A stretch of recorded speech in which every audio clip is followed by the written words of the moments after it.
In 2023, Yamaha won the EWC World Championship for the second time in its history. As title holders, they have the #1 on their bike for the 2024 season, and they want more. Motivation is 100% to keep the #1 for many years. When you start winning, it's like an addictive feeling, so you want more and more. Many people say, now you have the World Championship, now you have more pressure, but I think for us it's less pressure because we know what you need to do and our potential. Yacht will definitely feel the pressure of the other contenders who dream of the #1, just like the CERT Yoshimura team. Our target this year is the championship. We spent 2 years finishing second, so of course we won twice, second twice, so now it'd be good to go back up to the first place and put #1 back on the bike. And the goal is exactly the same for the official BMW team and its manager, Werner Damon. Last year we missed second place in the World Championship only with 2 points. We make some small mistakes and we are third place. So this year we go for the first place, simple. In order to achieve the target, Werner Damon recruited Sylvain Guintoli. The French former world champion decided to put an end to his career by leaving CERT, but he finally agreed to replace Jeremy Guarnoni. On the Suzuki side, Guintoli replaced by British rider Dan Linford, a former Grand Prix and British Superbike rider. Guarnoni joined his friend Randy de Pugnet on the Belgium team Yamaha KM99 with Florian Marino as third rider.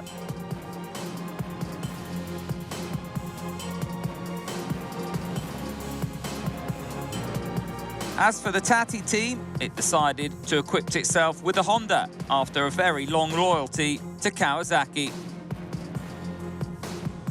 Le Mans and the 24 Hours de Motos opened the 4-race World Endurance Championship.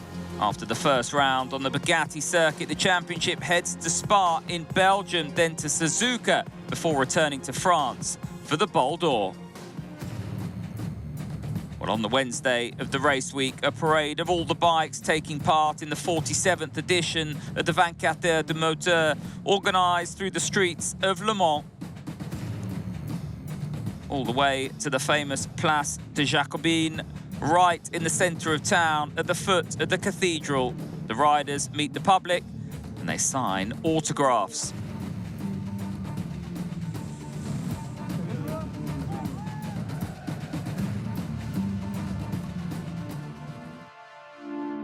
Qualifying took place in excellent conditions on a dry track. The Yamaha riders Marvin Fritz, Karel Hanneke and Nicolo Canepa were impressive as they set pole position.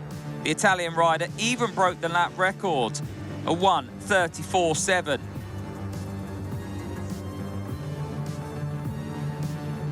I didn't know if I was able to race after an injury I had to my shoulder.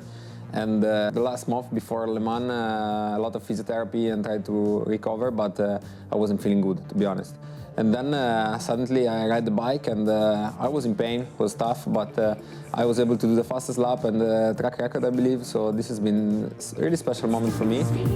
Finally, race day in Le Mans. On the grid, all eyes are on Yacht and on Gino Rea, the British rider, victim of a serious accident at Suzuka in 2022, which left him in a coma. 2 years later, the former Honda FCC TSR rider back with the same brand, but on the Wojciech Racing Team Superstock bike. Almost 3 p.m. and the pressure mounting, and it's time for the 2024 season to start. The riders past the first and very tricky chicane on the Le Mans circuit without a hitch. The fastest taking the whole shot, as is often the case, Greg Black on the Yoshimura CERT bike. Nicolo Canepa looks very comfortable despite a shoulder injury. He's overtaken Josh Hook, now lying to ambush Greg Black. He attacks him at Ricardement, puts his Yamaha in the lead. Black not giving up, accelerated again to get the best out of the short straight. And that battle continued up to the Dunlop chicane.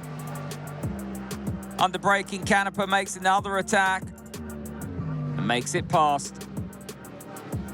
A few minutes later, FCC TSR Honda rider Josh Hook goes down the road. He returns to racing, having been in the box. Then it was the turn of Randy Krumanacher on the Tati Team Bettinger bike. Canepa on the lead bike, making up some distance on black in that stint, first to pit. Going one more lap, the FCC TSR Honda machine of Josh Hook. Frenchman Mike D'Amelio taking over. Etienne Masson now in the lead, battling with Karel Haneke, two riders in traffic. Haneke overtaking Masson, and then a big crash for the FCC TSR Honda machine. Mike D'Amelio going down the road as Chemin Abeuf. Cert still in the lead, ahead of the yacht. But then a crash for Greg Black. We had the fuel gauge stayed on, so we had some confusion in the switches. Actually, we had no traction control on the bike, and out of the S-Bleu turn coming out there, on the gas, well, with no traction control, too much power came in, so I crashed. Lucky to not get hurt, and also the bike wasn't too damaged. L'équipe a super bien bossé. Well, the team worked very well. They repaired the bike quickly. Most importantly, were well. We were on a mission. It was Dan's first race, so for him, it was hard to start in such conditions. Everybody expects us, but after 4 hours, we crashed. Well, that was a bit of a blessing for the yacht Yamaha, who took the lead of the race. The BMW of Ilya Michalek working hard to hold on to second ahead of the KM99 Yamaha, which was not far behind. But Randy Depunier would have this spill at Recordement. As night fell, freezing temperatures began to make themselves felt. In the Superstock category, National Motors leading in front of the number 9 Tecmas BMW. Meanwhile, the Cert riders, after 13 hours of racing, were pushing hard. Greg Black overtaking Gregory LeBlanc for third place. Well, we managed to come back quite fast in the top 3, and after that, we knew we had to keep the pressure on BMW and Yacht with the morning conditions. Crucial. Potentially, lots can happen, and that's exactly what did happen. Cert chasing Yacht ahead of BMW. I lost the rear on entry, which is not the usual thing. Of course, the circumstances, as I said, was a bit colder. Was starting the sunrise, you know, and the track was really cold. Maybe also I didn't put enough heat on the left side of the tire. This was a bit disappointing, and also the damage was a bit higher than we expected. So drama for Yacht. They lose the lead and back in the garage. BMW take the lead, but the team decides to take advantage of a pit stop to carry out a complete check of the bike before returning to the track. 18 minutes after Karel Haneke's accident, Yacht back on track and Cert back in the lead. Well, we really made the right decision as we chose to play it, secured the right tyre. Yacht did not do that, they crashed. So we took the lead, we kept on attacking because the BMW was not far behind us. After Karel was injured, so the last 8 hours, Nicolo and myself, we did the race by our own, which was tough, but we made it and we fought till the end. And this is like how you win the championship. You win the championship in the bad days, not in the good days. So we got the maximum out of it and got on the podium. Well, Fritz was pushing hard to come back.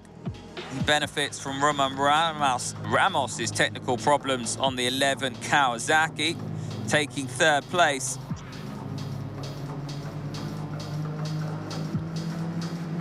with an hour and a half to go. Bad luck for last year's winning bike. It was Josh Hook, saw the chain on his bike break. Superstock leaders National Motors now 5th overall, 4 laps behind the leaders Cert. When the checkered flag fell, it was the Yoshimura Cert that won. It's important for the team to get a good result there. As you know, the team is based right next to the track, and all the fans and all the people from Cert are there to support us, so we always want to get a good result there. And this year was a great memory because we managed to get the win, and first time for Dan, and with the team, it was a really good memory. Team manager Damien Saulnier savouring this victory, 3rd for his team in 4 years on home soil. For National Motors, they win in Superstock, scoring a perfect 65 points. As for Dan Linford, his first podium. Guys, it was a fantastic experience. You know, I did not expect that to happen in my first race with the team. Of course, it was the aim. I knew the team are capable of it. I knew really that I can also contribute to that, but to actually do it on the first race was super special. And of course, the most points for the 24-hour race as well, which put us in a great position for the championship moving forward to Spa. Coming next, the 8 hours of Spa Motos. Early June and the circuit at Spa hosting the 2nd round of the EWC season. Spa is one of the most amazing and beautiful tracks in the world. I love it, all my team's mates love it, and so iconic. Spa is one of my favourite circuits. I think every rider really likes to race in Spa. You don't get to ride there so often, and to make a race there is really, really special. Such a special place to, you know, the first section, Eau Rouge, Raidillon.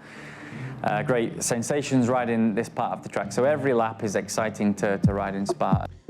This year, the Belgium race will take place over 8 hours instead of the 24 hours of the last 2 seasons. We won the year before the 24 hours, and it's been such a great moment. But this year we were a bit concerned because 8 hours is more of a sprint race, and we knew that many other teams could be fast as well.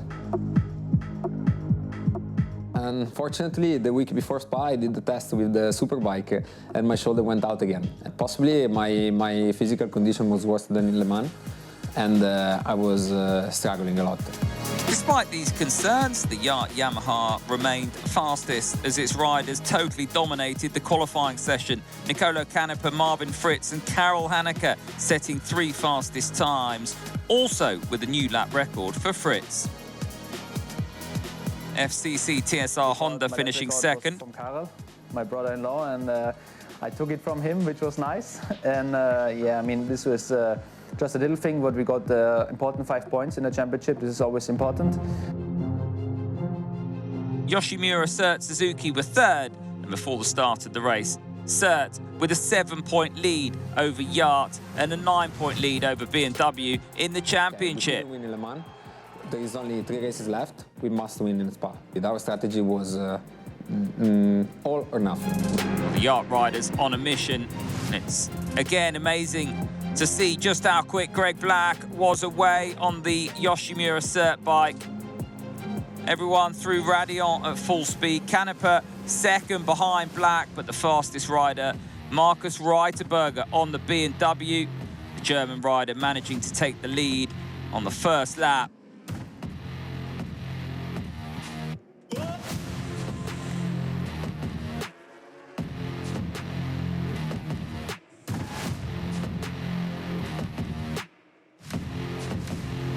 Nicolo Canepa doesn't wait, though, to attack Reiterberger at Blanchimont, one of the fastest parts of the track. What a move by the Italian.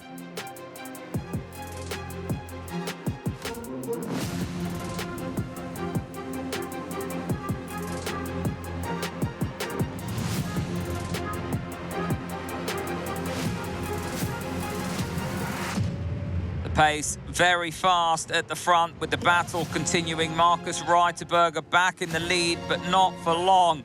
Canepa has the answer. Just behind, Greg Black catching up. Meanwhile, Canepa escaping out front. Reiterberger sees Black coming. Both riders are side by side at Blanchimont. A tight battle, finally the Frenchman taking the second spot. Further back, after only 15 minutes of racing, there was a crash for Florian Marino on the KM99 machine at Le Combe. Manages to bring the bike back to the box, but not without damage. The local team rider losing 12 minutes. Took Alain Teixeira on his FCC TSR Honda less than 30 minutes to climb back up to second place. His bad start already forgotten as he battles with the BMW and Cert for that second place. First pit stops would be after 18 laps. Canepa heads to the pits. His bike more thirsty than the others. We had to do one more pit stop than the others, so we knew that was not enough to stay in front of them, but we had to take a gap of more than 1 minute. And this, when you start an 8 hours race, you know that if you want to build a big gap, you need to start from the very beginning, from the start. And this is what I do. I tried to open a gap immediately when I started. I took some risk, but I'm happy I did it. Marvin Fritz next for the defending champions. 2 laps later, Greg Black on the Cert bike and Alain Teixeira on the FCC TR Honda pit together. Incredible stint from Teixeira. The Avio bike, Aprilia, leading the Superstock category, 7th overall. Battling for second place with Etienne Masson, Australian. Josh Hook crashes that FCC TSR Honda machine at Campus. All Alain Teixeira's efforts now wasted. He's able to rejoin, though, and finish the stint, but the bike is damaged. Still leading, Karel Hanneke, as his teammates extending the gap in front for Yacht. A perfect race for them so far. Not such a perfect race for the BMW, though, after 3 hours. Sylvain Guidoli has this little spill. BMW was third, and it's a big blow for the local team. Out front, it's still Yamaha. I needed a clean race, you know, to make my stints, make my performance without any mistakes, and this is what was my key for this race, and that's what I did. My performance was matching closely my teammates. This was very important for me, and I could believe in myself again, which is the most important thing on the bike. Aprilia were continuing their faultless run in the Superstock class, but the race is far from over and anything can still happen. As we see in the main class, the BMW Motorrad bike retiring from their home events with a persistent oil leak. Julien Raymond on the National Motors Honda pushing very hard to win here after Le Mans. It's a spectacular battle in the super bike class between Yoshimura Cert and Yacht Yamaha. Dan Linford versus Nicolo Canepa this time.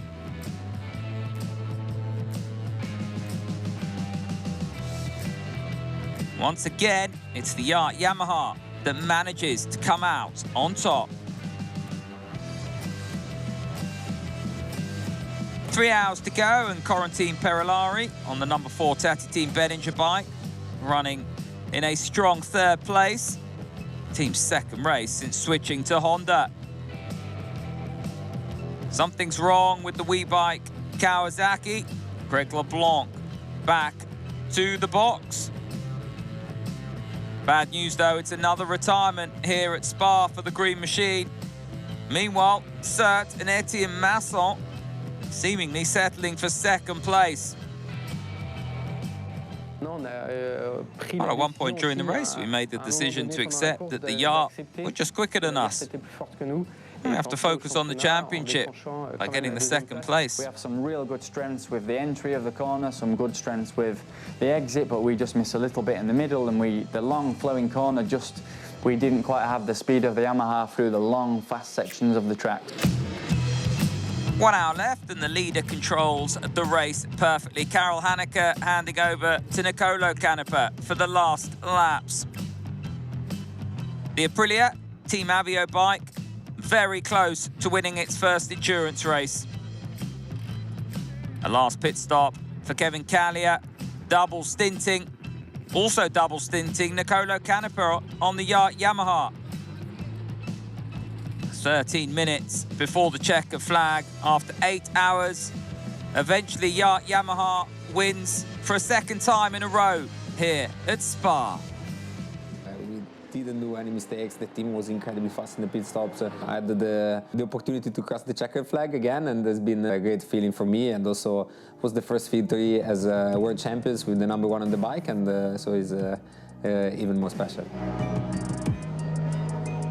We had a good strategy. We managed the fuel again with 1 pit stop less than the Yacht team, but still was not quite enough to take the victory from them. As far as the championship was concerned, it was still a strong race for us, and we left Spa leading the championship with some good feelings to go to Suzuka. Tati Team Bettinger crossing the line to finish in 3rd place, their first podium with the Japanese manufacturer Honda. In Superstock, it was a maiden win for Team Avio bike, the Aprilia.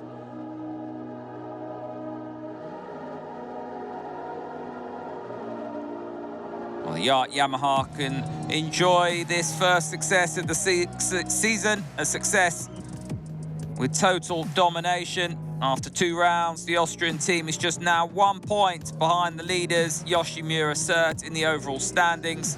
And in Superstock, National Motors finishing 2nd to take a 53-point lead. Well, coming next, the Suzuka 8 Hours. Summertime in Japan, and it's time for the 45th edition of the legendary Suzuka 8 Hours. Suzuka, the 3rd round of the Endurance World Championship.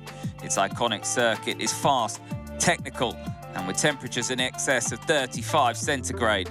It's a big challenge. In a very, very hot sauna without drinking much. You do get very dehydrated. You can lose up to 2 kilos. It's very challenging because of that. So it's not only the technical side of the track, it's the physical side as well.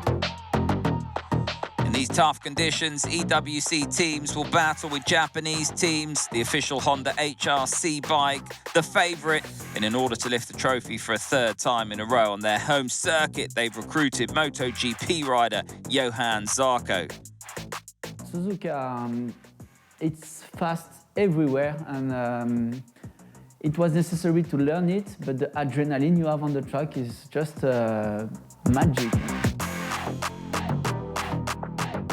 It's an important event for Honda, and it seems in the past they had a bigger advantage with Takahashi that was pretty strong, and the bike was also very strong. This year, the opponent seems stronger than the past year. So it's a good challenge, and me, I would like to win, for Honda, but also personally, just to check it on my list to say, okay, 8 hours, it's done. National Motors Honda are also experiencing their first go on the legendary circuit, Suzuka being around at the Superstock-based World Cup for the first time, and they've made the trip to Japan with 2 other Superstock teams, Team Etoile and Wojciech Racing. The 10 fastest teams in qualifying, including Ducati, Yacht and HRC, took part in the top 10 time trial to determine the pole position. Championship leading Cert, setting the 5th fastest time. Markus Reiterberger on the 37 BMW, posting a spectacular time to put his team in 4th place. And the 3rd fastest was the Honda HRC Works bike with Johan Zarco, 5-time Suzuka 8-hour winner Takumi Takahashi and young Tepi Nagoi. 2nd on the grid, the number 2 Ducati team Kageyama.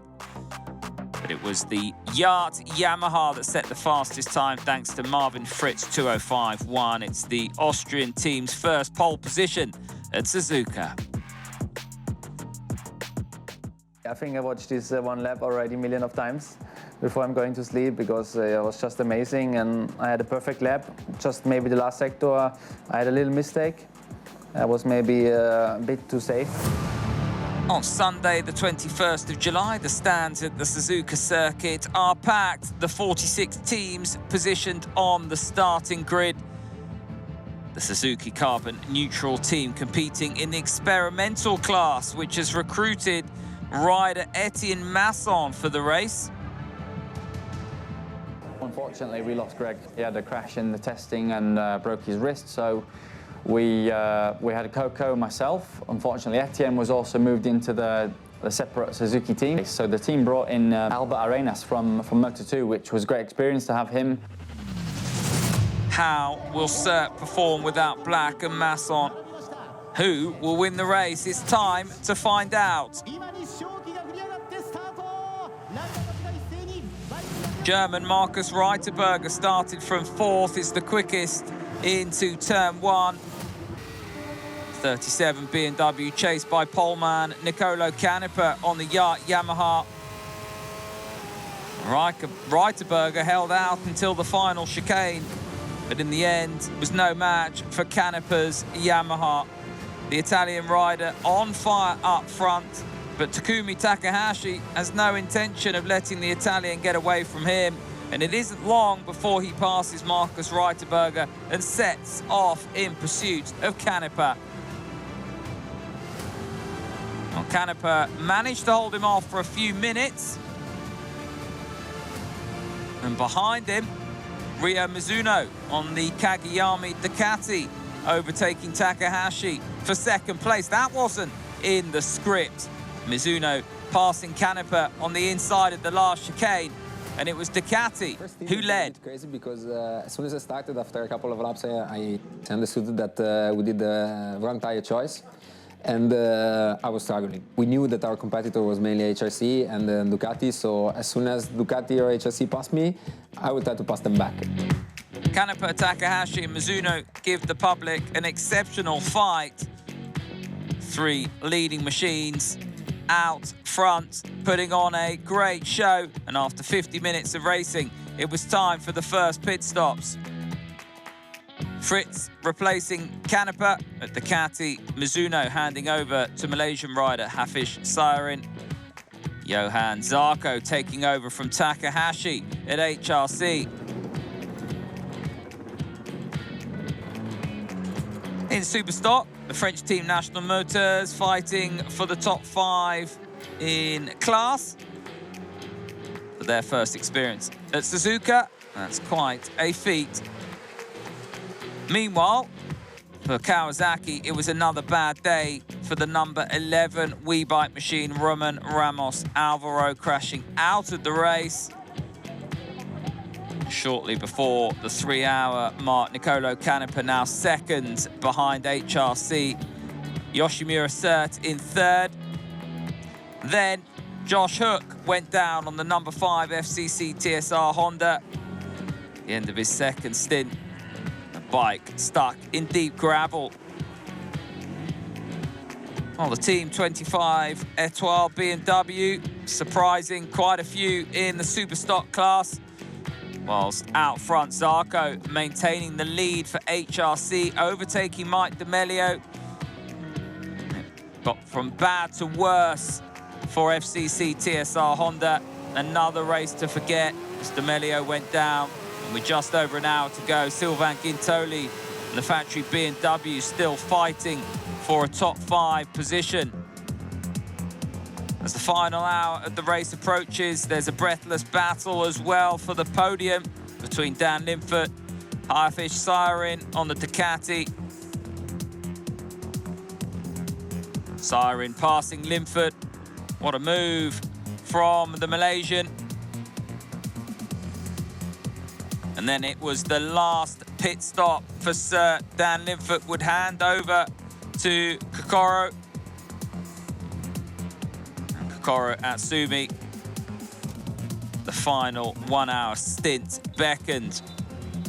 Syahrin returns to the pits on his Ducati. No change of tyres. And Atsumi overtaking Syahrin to give Cert 3rd place. We had a strategy once again, which was to try and be safe with fuel.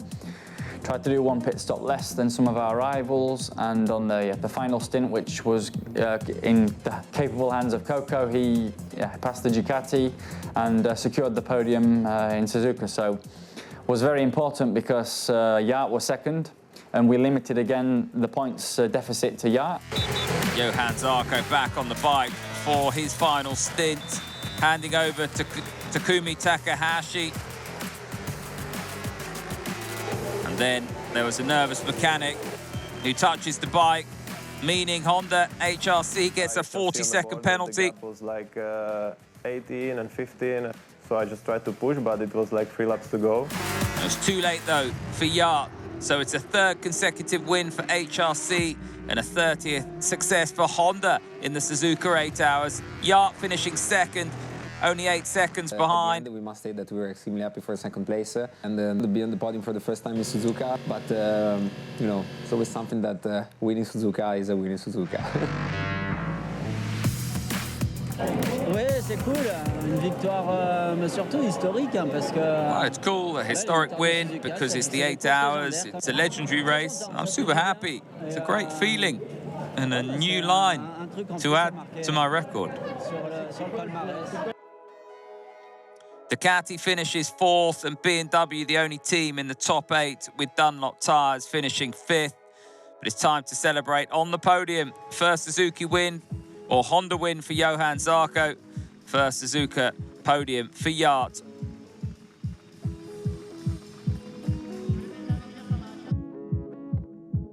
With Yacht 2nd and Cert 3rd, there's only 6 points between the two teams in the overall standings. B&W 3rd with 72. And in the Superstock class, Team Etoile 2nd behind Tone RT.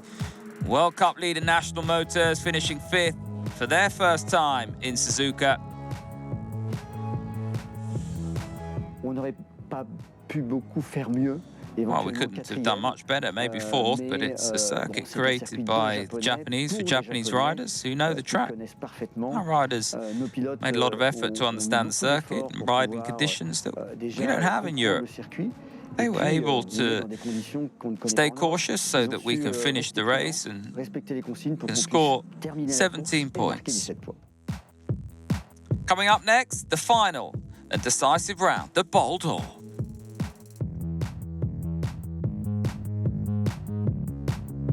Le Castellet once again hosting the final round of the EWC Endurance World Championship and for the 87th edition of the famous Bol d'Or, which is run in the south of France on the Paul Ricard circuit over 24 hours. Yacht, Yamaha and Suzuki Yoshimura Cert top the EWC overall standings, but only one team will be crowned EWC World Champion. Now is the final. We are 6 points ahead of Cert, which is good, but 6 points at the end is nothing because it's still 65 points to get here in Bol d'Or. And this edition of the Bol d'Or will be special and emotional for the 2023 World Champions Yacht, as its key player Nicolo Canepa, 36, announcing his retirement a few days before the race. With Yacht, since 2018, the Italian rider will be on a mission, no doubt.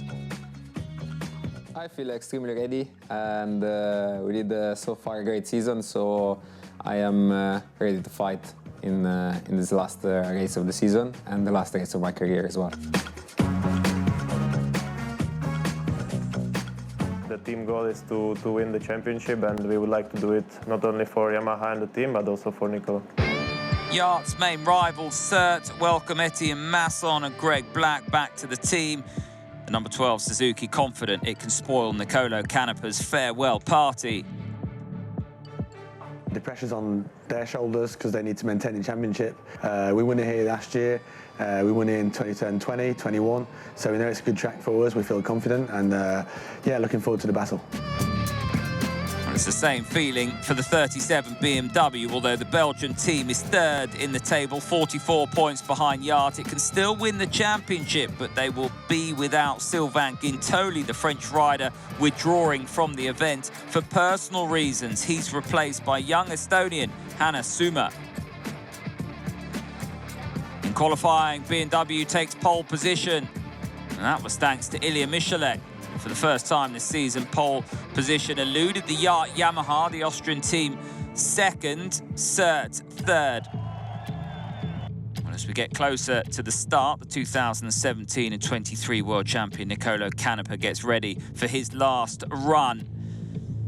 Greg Black, who is still suffering from his bad wrist injury sustained during the Suzuka tests, And then the Superstock overall leaders, National Motors, hope they will lift the World Cup trophy. Last year, they lost the title just 15 minutes before the end of the race. This year, they have a 53-point lead. Final start of the season, the 45 machine set off for 24 hours of racing in ideal conditions, with Greg Black taking off from third place, followed by the BMW and the #1 Yacht machine. The second run down the long Mistral straight allows the BMW to show its power at top speed of 347 kilometers an hour. And Michelek moves into the lead before entering Le Beseau, passed on the inside by Corentin Perellari, though, the #4 Honda, who had a strong opening stint. They refueled after 40 minutes. 7 minutes and 4 laps later, some of the others in. The #5 Honda we see going back on track. Nicolo Canepa, though, has problems. It's the rear tyre he's complaining about. Rear end of the #1 Yamaha completely ripped apart by the rear tyre. Long minutes needed to repair the bike, and when Marvin Fritz rejoins the track, Yamaha down in 40th place. At the head of the race, the leaders not waiting around. Josh Hook leading on the 5 FCC TSR Honda, soon joined by Etienne Masson on the Yoshimura Cert bike. Finally, Masson attacks a Virage de Pont for the lead. But it's now Josh Hook's turn to the pits with the rear of his bike damaged, and the Bridgestone tyres used by Cert, Yacht and FCC TSR seeming to not be adapted to the conditions on track. Seeing these problems at Yacht, FCC, TSR, Cert deciding to send Dan Linford out with softer tyres. To make at the right moment, not have the same problems. So the team did a great job on taking the good decisions at the right moment. After a brilliant start to the race, the #4 Tati team, Bellinger Honda, crashing out after 2 hours. Behind the Cert Suzuki and the 37 BMW, the 333 Viltes Honda and the KM99 Yamaha were battling. Leandro Mercado and Randy De Pugne looking to attack at every corner. Meanwhile, Marvin Fritz was climbing his way back up to 9th, while Masson still in the lead for Cert Suzuki. It's a tough race for National Motors in the Superstock class, forcing to return to the box after 4.5 hours of racing. And after 7 hours, the two leaders are now within 30 seconds of each other. It's Dan Linford on the long Mistral straight. Engines really stressed there. And as expected, the 37 pushing hard in the night to catch up. Michelek and Reiterberger dominating, leaving Hanna Suma in reserve. Reiterberger very quick between us, and we kept the pressure on. But obviously, you could see they're riding really fast. So we focused on the championship and thought, right, okay, it doesn't matter if we don't get the victory here. We need to focus on the championship. Our aim is the Yacht. We need to compare lap time to the Yacht and not try and push too hard. When he returned to his pit to refuel, Reiterberger had managed to put the BMW back in the lead. This time it was Estonian Hanna Suma who would take over after 2 double stints by his teammates. And less than 15 minutes from taking over, the young rider had crashed out. Despite a sore shoulder, he manages to bring the bike back to the pits and is forced to retire with a broken arm. But just before the 15th hour mark, Karel Hanneke was pushed along.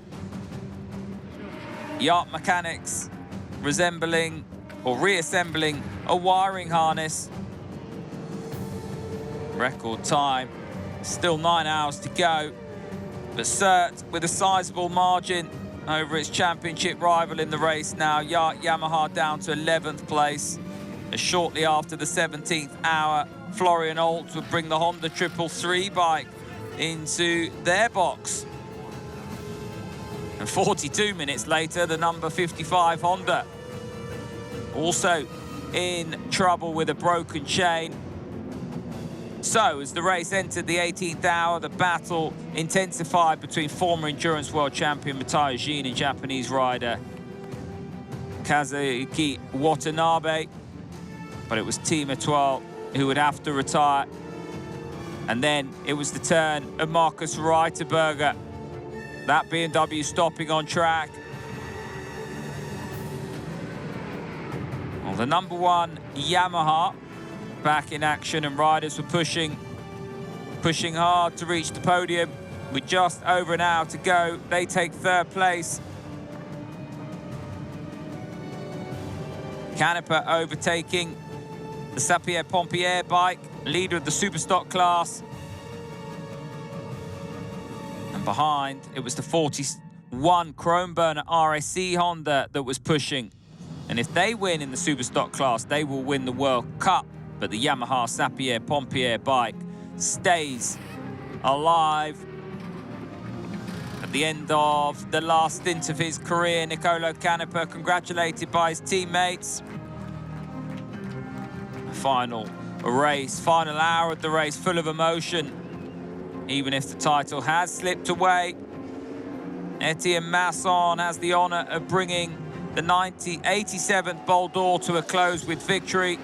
4th time Etienne Masson has won this event, having won his first Bol d'Or in 2016. World title for Yoshimura Cert, also for Sapir-Pompier.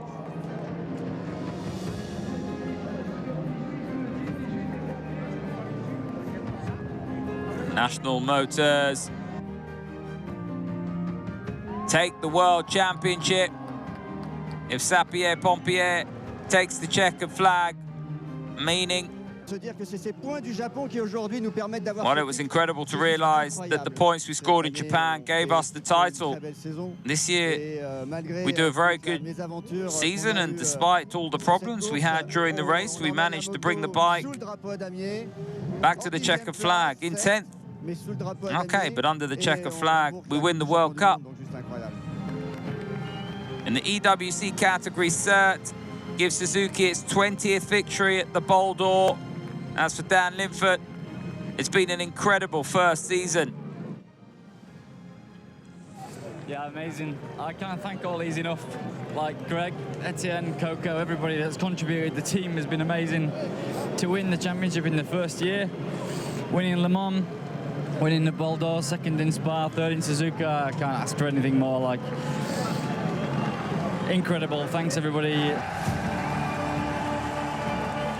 On the podium alongside Suzuki, blue was all around. The Yamaha KM99 and the Yacht bikes. Like Etienne Masson, Greg Black celebrating his 4th Bol d'Or win. An incredible Bol d'Or, no rain, no safety car, and a new distance record for Cert. Yoshimura team lifting the World Championship trophy. It's a 3rd world title for Greg Black. Another title, another win here, just incredible. So happy to be here after the crash in Suzuka. It's been 2 hard months for me, you know. My teammates were absolutely awesome. They did a great job. They're so fast on track. The bike was perfect, no issues. Just amazing. I just can't believe we're back here on the top step, back here for a new World Championship. It's just amazing. No words.